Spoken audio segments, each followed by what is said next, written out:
What's up, guys? Today we're going to be looking at the Canon R8 with the 24-50.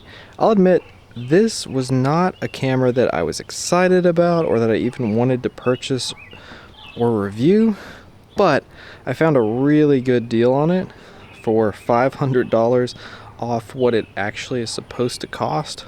So I had to pick it up even if I'm just going to buy it and resell it. So we're at 24mm now on the R8 on this lens. I'm not particularly impressed with this lens, but I am impressed with the camera. The RP was actually one of my favorite cameras to hold because it was so lightweight with a really deep grip. So the R8 is really impressive when it comes to the actual camera body. So we were at 24, now we're at 28. I'm considering purchasing that little small pancake lens. It's a 28, so I want to see how 28 does for a talking headshot. This is at f5, that'll be at f2.8, so you'll get a little more blur to the background. Now we're at 35. The eye tracking and the face tracking works really well on this camera.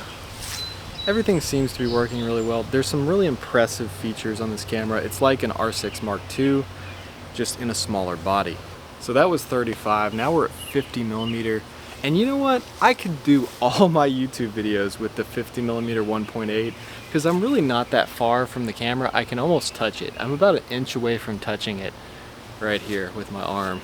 So it's really, I mean, I can get decent audio with that 50mm. My tripod's not quite tall enough though, because the tripod is still a little bit shorter than me. I wish it was a few inches taller. So now we're at 28mm. Same setup, different location. I do a lot of my YouTube videos here because I can put my head right here behind this white pole and it kind of frames it, but I still kind of have a darker background and a brighter foreground because I'm lit by the sun this way. So yeah, I kind of like this spot. Man, the tripod is too short for me. I'm used to using that 13mm Viltrox lens where it's just so wide. So let's go out to 24. It's not that much different. So that's what it looks like here at 24mm. And then we'll go into 35 here. I'll have to kind of squat down a little bit. That's what it looks like at 35. It's not bad. So this is 50mm, and then after this I'll walk around, do a vlogging test with this setup. Alright, so we've got just the lens stabilization on, no digital stabilization on. You can see my setup over here. I've got a little short tripod. Well, it's a long tripod, but it's just folded in. So that's just the lens stabilization. No IBIS, no digital stabilization. What do you guys think? Is it stable? Alright, so now we're still at 24, but we've got digital stabilization on as well. It's not enhanced, it's just the regular digital stabilization, and that's what it looks like for a talking head walking shot. Alright, so this is the same shot with all the stabilization on. Now we've got the stabilization set on enhanced. So you can see it crops in quite a bit more when you have the image stabilization set on enhanced. We've got a police officer actually checking us out. He checks me out here every single day. I don't know why. I guess because the police department's literally like right over there. So yeah, I'm gonna get some photo samples, see how close this thing can focus, and then we'll talk a little bit more about the lens. I want to get some video samples, some slow motion samples too.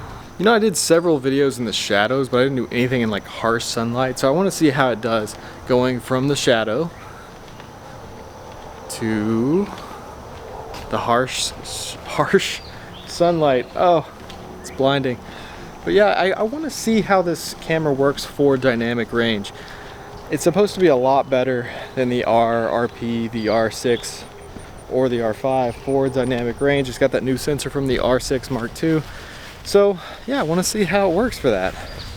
So we're gonna have to be in the harsh sunlight for this video.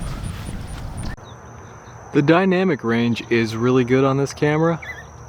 I really like the colors.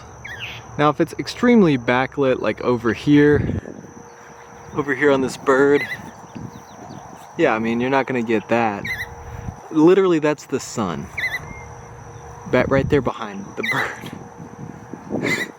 That's the, and you're gonna get a little flaring here, but that's pretty good dynamic range. You gotta admit, that is the sun we are pointing the camera at. You guys know how bright the sun is? Now we've got the lens stabilization and digital stabilization. I really hope this is stable. I hope it's like gimbal-like footage. I doubt that it's that stable, but that would be interesting. What if the stabilization, the digital stabilization on this was better than the IBIS? Oh, I wish I had the 100-400 from Canon right now. That would be so much better than this lens. Oh man. It's usually whenever you have a really wide lens, you start to see a lot of birds. Honestly, I don't really like birds, but I'm just saying 100-400 would be much better for this situation. That helicopter would be nice with the 100-400 as well. So I'm trying to find specific scenes that need high dynamic range just to test the dynamic range. So I'm trying to find really contrasty scenes, and I feel like this is a pretty good spot for that. I'm not walking with the gimbal or any digital stabilization, just lens stabilization. So this might be kind of shaky, but it also might be a good test of the lens stabilization.